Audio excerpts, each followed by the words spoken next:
Bonjour à toutes et à tous les amis, bienvenue pour cette nouvelle vidéo. Nous allons aujourd'hui revenir sur pas mal de sujets. Vous me posez des questions sur Twitter. Je vous invite d'ailleurs à venir me rejoindre sur mes réseaux sociaux. Les liens seront en description. Oui, on va attaquer pas mal de sujets parce que là, on est dans le money time. Là, on est sur la dernière ligne droite de la saison. La période la plus décisive. À partir de maintenant, chaque victoire compte, chaque point compte, chaque but compte. Au moindre faux pas, tu peux dire bye bye à une des compétitions. Donc voilà, on va revenir posément, calmement parler de tout ça. La ligne haute du hors-jeu, de Flick, le calendrier du Barça à venir, etc. etc. Avant d'aller plus loin, les amis, cette vidéo est sponsorisée par mon partenaire RedFoot. Ils ont de maillots en ligne. Ils me fait parvenir ce survêtement que vous pourrez trouver sur leur site. Si vous achetez 3 articles, ils vous offrent un maillot supplémentaire de votre choix gratuitement. Si vous achetez 5 articles, ils vous offrent 2 maillots supplémentaires de vos choix gratuitement. La procédure pour avoir les maillots gratuits se trouve actuellement à l'écran ou alors en description. Et si vous utilisez le code de réduction MASSIAN, vous aurez 15% de rabais sur la totalité de vos achats. Les liens sont encore une fois en description. Revenons donc au Barça avec la première question. Quels sont les domaines de progression de cette équipe? Ben là, comme ça, ce qui me vient en tête en premier, ben c'est la défense. C'est la défense. Cette équipe du Barça est une équipe qui est capable de mettre 3, 4, 5 à n'importe qui. Dans un bon jour, même 6 buts à n'importe qui. Mais c'est une équipe aussi qui encaisse énormément de buts. Moi, avec ce Barça-là, j'ai l'impression qu'on commence les matchs avec un handicap de -1. Vous savez, ce feeling-là de se dire qu'à chaque fois, tu vas forcément encaisser un but. Donc, il va falloir mettre des buts parce que derrière, à un moment donné dans le match, tu vas finir par encaisser. Soit parce que ta ligne du hors-jeu a mal fonctionné, soit parce qu'il y a un de tes défenseurs qui a fait une bourde, soit parce que voilà, tu as causé un péno, etc., etc. Cette équipe du Barça encaisse beaucoup trop. Et comme on dit souvent, une bonne attaque te fait gagner des matchs, mais une bonne défense te fait gagner des titres. Donc c'est important d'avoir une sorte d'équilibre défensif. Vous savez, moi, à l'arrivée de Hansi Flick, je vous disais une chose, ça me dérange pas d'encaisser des buts si derrière t'en mets le double à ton adversaire. Ça me dérange pas d'encaisser des coups si derrière toi, les coups que tu mets, tu les mets KO, en fait, à chaque fois. Je préférerais toujours voir le Barça gagner 5-3, 5-2 que de voir le Barça gagner 1-0 dans la difficulté sur une série de 15-20 matchs. Pour moi, le choix, il est vite fait. Par contre, si tu acceptes ce déséquilibre-là, ben, il va falloir que tu tues tes matchs. Parce que si tu te fais remonter ou que tu ne réussis pas sur un jour à marquer des buts pour tuer ton adversaire, ben, tu t'exposes à cette défense très haute. Justement, par rapport à cette défense très haute, souvent, on joue notre piège du hors-jeu à des moments qu'il ne faut pas. Il faut savoir être pragmatique pour gagner certains matchs titres. Même si j'aime bien cette tactique, des fois, nous en abusons. Par exemple, quand l'adversaire cherche à égaliser à 5 minutes de la fin, je veux ton avis sur ça. En vrai, moi, je peux pas non plus généraliser par rapport à ce qui s'est passé contre l'Atlético Madrid, parce que beaucoup se réfèrent au match contre l'Atlético Madrid en Liga, mais aussi en Coupe, parce qu'en Liga, c'est à la dernière minute aussi, parce qu'on jouait très haut, mais c'est 2 contextes différents, parce que en Liga, tu as un but partout, tu te jettes à l'abordage pour essayer de renverser le match pour le gagner, parce que c'est 3 points quand même en jeu. Du coup, ça s'explique un peu, c'est compréhensible. Par contre, là où je te rejoins, c'est que, ouais, là en Copa, il n'y a absolument aucune raison de jouer une ligne aussi haute alors qu'il reste 2 minutes, en sachant que tes défenseurs ils sont fatigués, ça je l'ai dit dans le débrief, en sachant qu'il y a voilà, beaucoup plus de place à commettre des erreurs, etc. Alors je comprends que ce soit la philosophie de Flick, mais parfois il faut aussi être un peu plus logique, de se dire que voilà, il reste 2 minutes, on va peut-être pas reculer à 100% et rester cloîtré comme ça dans notre surface de réparation, mais au moins reculer, je sais pas moi, la ligne du hors-jeu de 5 mètres, 10 mètres. En tout cas, la reculer légèrement pour ne pas qu'il y ait un gap aussi énorme entre ton gardien et ta ligne de derrière. Parce que moi, l'impression que j'ai eue lorsque j'ai vu cette passe-là pour le dernier but de l'Atlético Madrid, l'impression que j'avais, c'est que le Barça était derrière un score, en train de courir derrière un score. Ça, tu joues aussi haut lorsque tu es vraiment là en mode kamikaze. Tu lances, tu te jettes à l'abordage et tu n'as aucun contrôle derrière. Et pourtant, il n'y a aucune raison de jouer comme ça alors que tu mènes au score à ce moment-là du match. Donc ouais, c'est incompréhensible, c'est insensé. Maintenant, il ne s'agit pas de remettre en question le piège du hors-jeu. Parce que, je l'ai dit, c'est une excellente trouvaille ce que Flick a implémenté avec le piège du hors-jeu, parfois très agressif à certains moments du match. Son Barça joue comme ça depuis le début de la saison. Je vois pas pour quelle raison il va falloir juste tout oublier comme ça du jour au lendemain parce que c'est mal passé lors d'un match. Non, va falloir continuer à utiliser ce piège du hors-jeu, aussi agressif soit-il, sauf à certains moments vraiment décisifs de certains matchs. Ça, c'est limite un manque de maturité, j'ai envie de dire. C'est un peu kamikaze. Faut juste éviter de se jeter comme ça parce que tu joues des compétitions. Parfois, faut anticiper aussi, réfléchir à ce qui arrive après. Pas juste se focus sur l'instant présent. Et la dernière action, par exemple, d'un match, te dire... Ok, c'est ma philosophie, je reste figé à ma philosophie, donc je vais quand même faire ça, même si ça te met en grand danger. Il faut juste savoir jauger les risques et les conséquences derrière et faire en sorte que ça ne te soit pas préjudiciable derrière. Et justement, une autre question, qu'est-ce qui fait que le Barça encaisse beaucoup de buts, selon toi ? Tout le monde dit que la charnière Inigo et Cubarsí est la meilleure, mais elle encaisse beaucoup. Alors, je ne veux pas résumer le fait d'encaisser des buts à la simple charnière Inigo-Cubarsí, parce qu'effectivement, comme tu le dis, tout le monde le dit, ils font une grosse saison. Individuellement, ils font une très grosse saison. Le problème de la défense, le problème lorsque tu encaisses des buts, c'est pas forcément que ta défense centrale n'est pas bonne. Là, en l'occurrence, quand il s'agit du Barça, ça part déjà de beaucoup plus haut. Pourquoi je dis beaucoup plus haut? C'est que souvent, lorsque le Barça encaisse des buts, même lorsqu'il ne s'agit pas du piège du hors-jeu, c'est d'abord et avant tout parce que devant, le pressing a été mal exécuté, soit parce que l'adversaire est vraiment au-dessus techniquement, donc il a réussi en 2, 3, 4 passes, vraiment une action parfaite à se sortir du pressing. Et lorsqu'il se sort du premier pressing, bah là, t'es exposé, forcément, t'encaisses. Du coup, oui, le piège du hors-jeu, il est très, très lié au pressing. Et ça peut arriver d'un moment où ton pressing, il est mal coordonné, ça peut arriver dans certains matchs, sauf que lorsque tu ne réussis pas à récupérer le ballon alors que l'adversaire a une qualité technique au-dessus de la moyenne, un peu comme Las Palmas au match aller. Il y a une action, d'ailleurs les deux buts, ils font des sorties de balles en 1, 2, 3 touches de balle, ça y est, t'es transpercé. Contre l'Atlético Madrid, la première action du match sur le but, d'abord la tête de Julián Alvarez, là aussi, ils enchaînent des passes dans des petits espaces, tac, tac, tac, t'es en retard, à chaque fois t'es en retard. Donc ouais, une fois que ton pressing il est battu comme ça, les espaces ils s'ouvrent derrière, donc t'es exposé.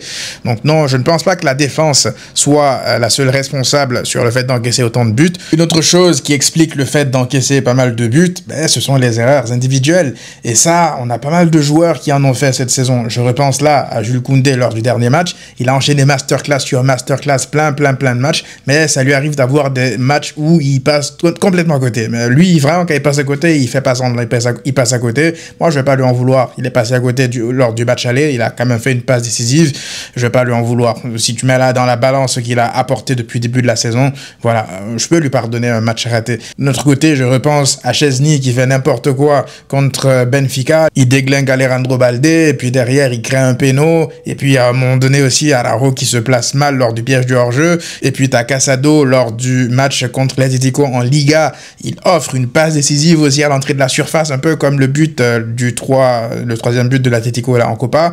Mais là, c'est Casado, il essaye de dégager, sauf qu'il fait une talonnade à l'entrée de sa surface. Donc voilà, ce sont des erreurs comme ça à chaque fois, mais qui soit remettent les adversaires en jeu, ou juste les redonnent confiance par rapport au scénario du match. Maintenant, si je dois me focus uniquement sur le match contre l'Atlético là en Copa lors du dernier match, je pense que si le Barça a aussi encaissé pas mal de buts, c'est d'abord et avant tout, comme je l'ai dit, les erreurs individuelles. Tu rentres dans le match, t'es pas du tout concentré, donc tu manges 2 buts coup sur coup, dont une erreur monumentale de Koundé sur la passe en retrait.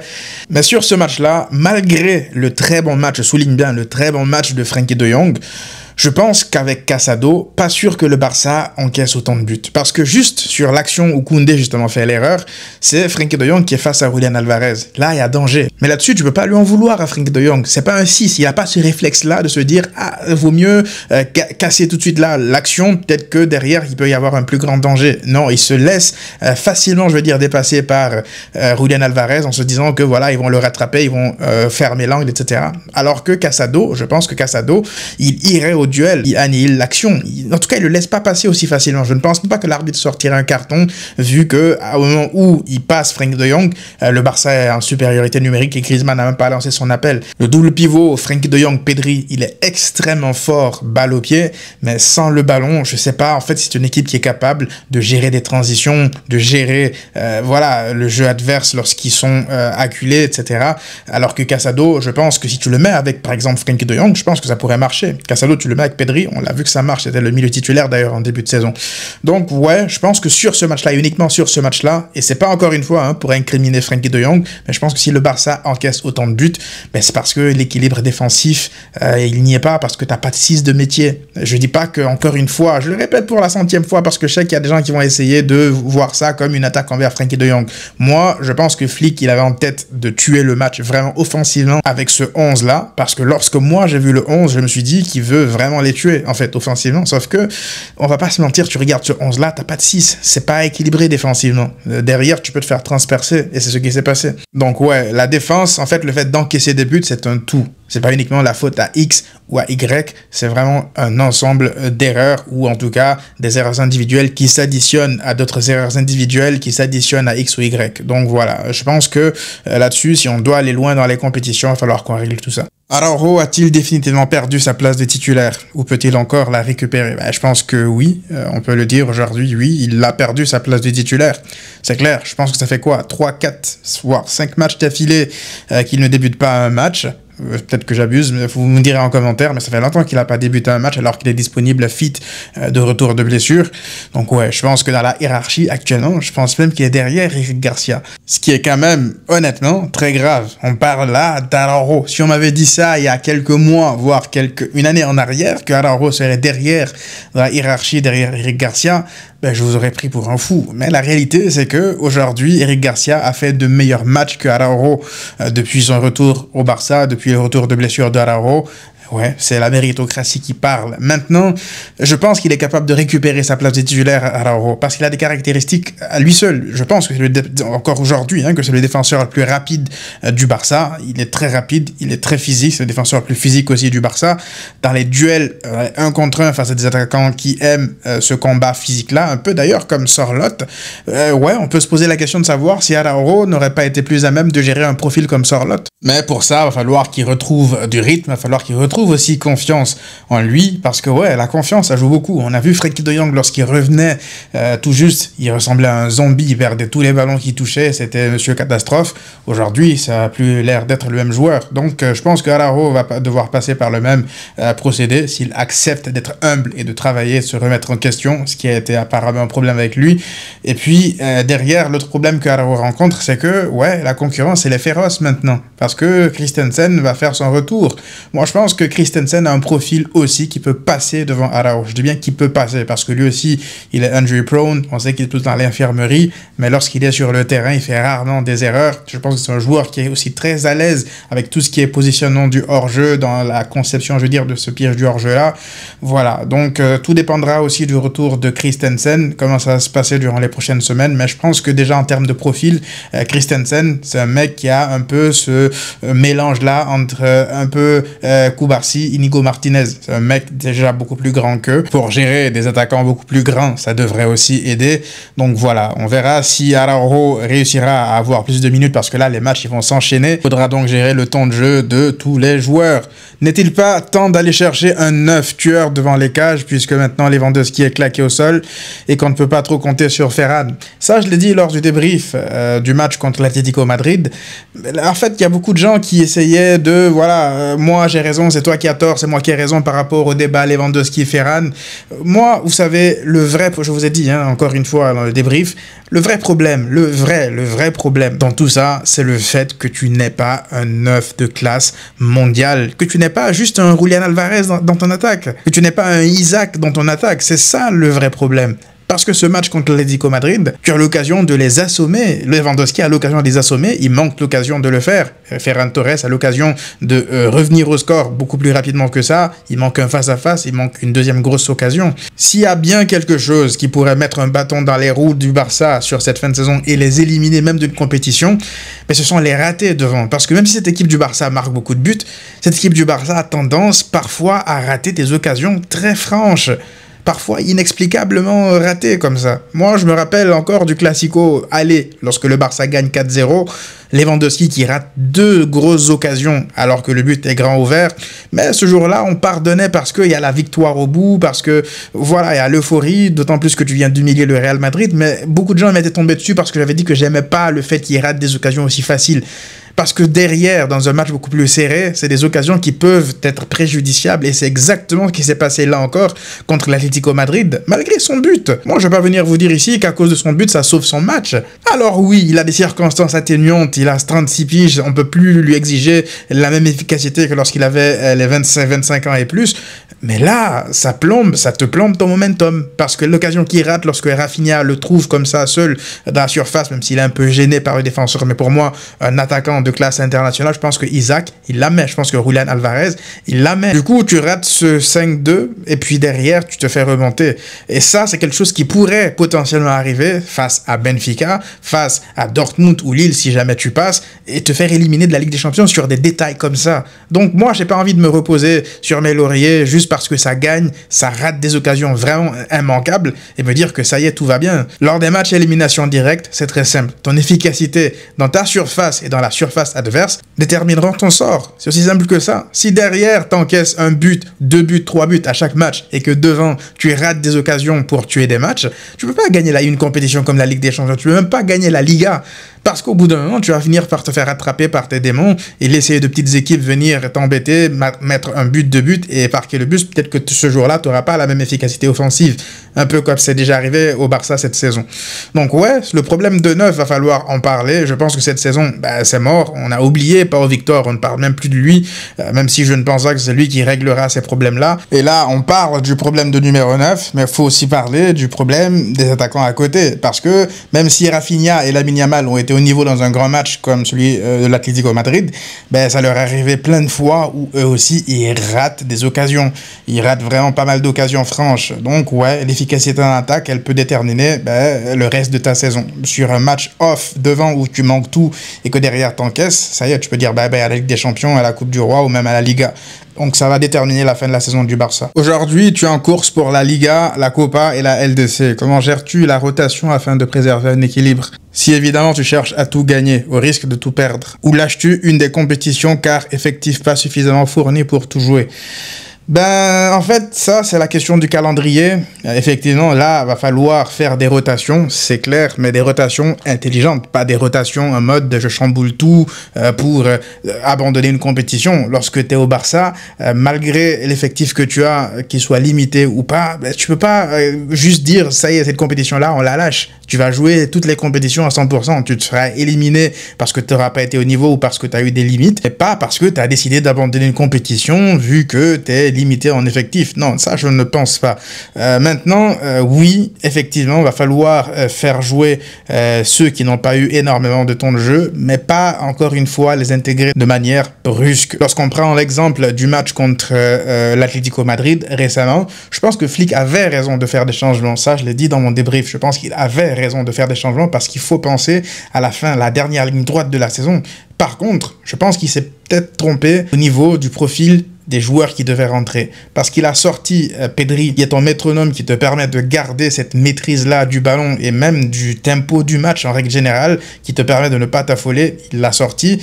Il a sorti aussi Rafinha, cette machine à presser qui est partout, qui donne une seconde âme à cette équipe, un second poumon à cette équipe-là, pour derrière faire entrer Fermín López. En soi, l'entrée de Fermín López, moi, elle me choque pas. Parce que Fermín López, il revient bien ces derniers temps. Moi, je ne pensais pas qu'il ferait une entrée pareille. Gavi, derrière aussi, qu'il fait rentrer, mais surtout Eric Garcia. Moi, je pense que s'il y avait bien un joueur au milieu qu'il fallait faire rentrer en priorité face à l'Atlético Madrid pour garder un semblant de maîtrise, c'est Marc Casado. Que Marc Casado, on le veut ou pas, c'est un mec déjà qui va au charbon, qui va gratter des ballons, qui va récupérer des ballons et qui n'est pas non plus dégueu balle au pied, qui est plutôt technique aussi balle au pied. Bien sûr, ça peut lui arriver des bozo time où il va perdre des ballons et mettre son équipe en difficulté, mais en règle générale, c'est un mec assez sûr balle au pied. Donc, je sais pas, là, il va falloir encore une fois réfléchir à comment faire des changements intelligents en fonction des circonstances des matchs, à voir comment réintégrer graduellement un mec comme Araujo, comme Christensen. Frenkie de Jong est déjà de retour, là c'est une bonne chose. Même Gavi, en fait, la vérité, Gavi, on peut pas se dire ça y est, voilà, Gavi il est pas bon, il est pas revenu à son meilleur niveau, on l'oublie. Non, il va falloir trouver un moyen de le réintégrer dans cette équipe-là. Parce que Gavi, il a du talent. Moi, je ne vais pas tomber dans tous ces gens-là, dans toute cette haine-là envers Gavi parce qu'il a fait une mauvaise entrée, qu'il n'est pas bon depuis 3, 4, 5 matchs. Moi, je garde en tête que Gavi, c'est un talent. C'est un talent, c'est un golden boy, les gars. Faut pas oublier ça. Faut pas tout jeter à la mer parce que il y a ça qui s'est mal passé durant 3, 4, 5 journées de championnat. Oubliez pas qu'il y a à peine quelques semaines en arrière, en demi-finale de Super Coupe d'Espagne, Gavi te sort une masterclass contre l'Athletic Club là-bas en Arabie Saoudite. Et puis, quelques jours plus tard, il te sort aussi un gros match face au Real Madrid. En t'ayant sorti déjà un gros match face au Betis en Copa. Donc voilà, je vais pas m'affoler par rapport à lui. Je pense qu'il a les qualités pour le faire. Et je pense que Flick trouvera son meilleur poste. Parce que pour l'instant, je pense que c'est plus une question de poste qu'autre chose. Maintenant, si on doit parler du calendrier, si on doit se projeter, parce que tout à l'heure, tu me disais, est-ce qu'à cause du calendrier, de l'enchaînement des matchs, il va falloir abandonner un match, une compétition ou une autre? Je pense qu'il faut quand même aussi regarder le calendrier des adversaires. Déjà, le calendrier du Barça, on va se projeter, disons, jusqu'au match en Liga face à l'Atlético Madrid. Ok, parce que là, déjà, ce dimanche, tu accueilles la Real Sociedad à la maison. Je pense que c'est un match que tu devrais pouvoir gagner, d'autant plus que le Real et l'Atlético Madrid ont des matchs aussi très pièges. L'Atlético qui jouera à l'Athletic Club à domicile, le Real qui se déplacera, je pense, au Benito Villamarín pour affronter le Betis. Donc ouais, pour l'instant, c'est pas si dramatique que ça pour le Barça. Maintenant, derrière, la Ligue des Champions, le déplacement à Benfica, avant d'accueillir Osasuna à domicile, avant d'accueillir Benfica à domicile pour pourquoi pas se qualifier. Et je pense que ce moment-là où tu vas jouer Benfica, si tu te qualifies, ben là, en termes de momentum, tu arrives à bloc, gonflé à bloc avant de se déplacer à l'Atlético Madrid. Pourquoi? Parce que si on fait le parallèle avec le calendrier justement de l'Atlético Madrid, ben l'Atlético Madrid, ils vont jouer l'Athletic Club là en Liga, puis juste derrière, ils vont se déplacer au Santiago Bernabéu pour le match aller de la Ligue des Champions, avant de se déplacer à Retafe, avant d'accueillir le Real Madrid pour le match retour. Et pourquoi je vous parlais justement du match contre Benfica, en vous disant que voilà, si le Barça se qualifie, il y a de fortes chances que ton momentum t'amène en bonne posture pour le match en Liga face à l'Atlético Madrid. Ben, il y a de grandes chances, on va pas se mentir qu'il y a de grandes chances que le Real Madrid sorte l'Atlético Madrid.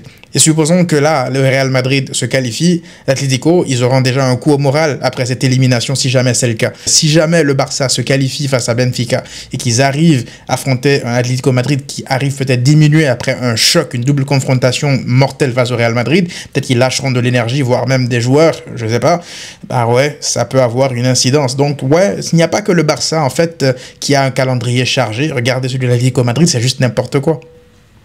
C'est n'importe quoi. Real Madrid a aussi un calendrier chargé, donc non, il faut aussi regarder chez les autres et comprendre que le Barça n'est pas le seul concerné par de potentielles rotations ou le fait de devoir abandonner une compétition à une autre. Lorsque tu es au Barça, tu joues absolument toutes les compétitions.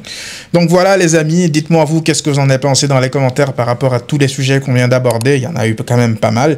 J'ai hâte de discuter avec vous, franchement, parce que ouais, là c'est un débat ouvert. J'ai hâte de lire vos commentaires. On se retrouve très rapidement pour le débrief du match contre la Sociedad. D'ici là, prenez tous soin de vous et à très vite.